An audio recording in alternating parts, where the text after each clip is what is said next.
Vélos, poussettes et trottinettes ont la voie libre entre Frainvilliers et La Heute. Une piste enlacée rien que pour eux, 2 km d'asphalte flambant neuf, loin des voitures. Non, c'est super comme ils ont aplati la pente avec ces virages. C'est super agréable pour rouler. La nouvelle voie lente accueillera la mobilité douce et aussi le trafic agricole.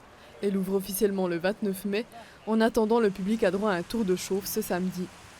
Moi je trouvais bien, celle était très belle, surtout aussi pour des gens qui ne sont pas trop expérimentés en vélo. On sera plus au bord de la route avec les voitures qui passent juste à côté, ce sera quand même plus tranquille et puis on est quand même un peu plus dans la nature ici, donc ce sera plus sympa. Le tronçon aura coûté près de 10 millions de francs à la Confédération. Elle doit investir dans le vélo et le premier virage se dresse comme son monument à la mobilité douce. 95 câbles ancrent le mur dans la pente.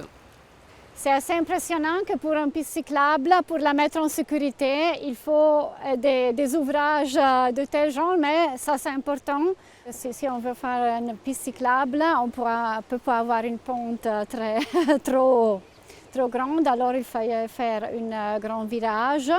Et le mur est assez impressionnant parce que la géologie ici est très difficile. Au pied de la pente, l'ancienne usine à papier de Ronchâtel pourrait elle aussi profiter de la nouvelle voie. Elle revit depuis peu grâce à des activités culturelles. Le maire de Péry-la-Heute a l'espoir que la piste fera mieux connaître le lieu.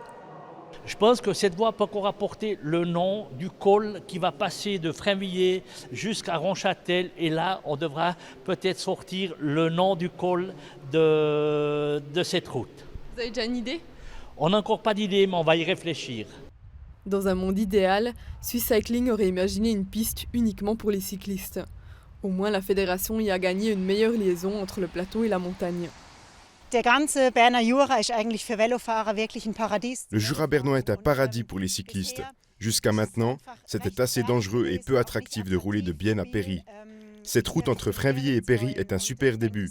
Mais pour que ça soit vraiment réussi à l'avenir, c'est très important que le tracé entre Frainvilliers et Bienne soit terminé.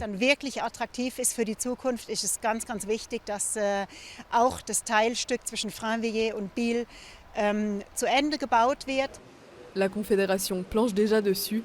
Le tronçon entre Frainvilliers et Bienne devrait être terminé en 2027. Les cyclistes n'y échapperont pas complètement à la route nationale, mais ils éviteront les tunnels.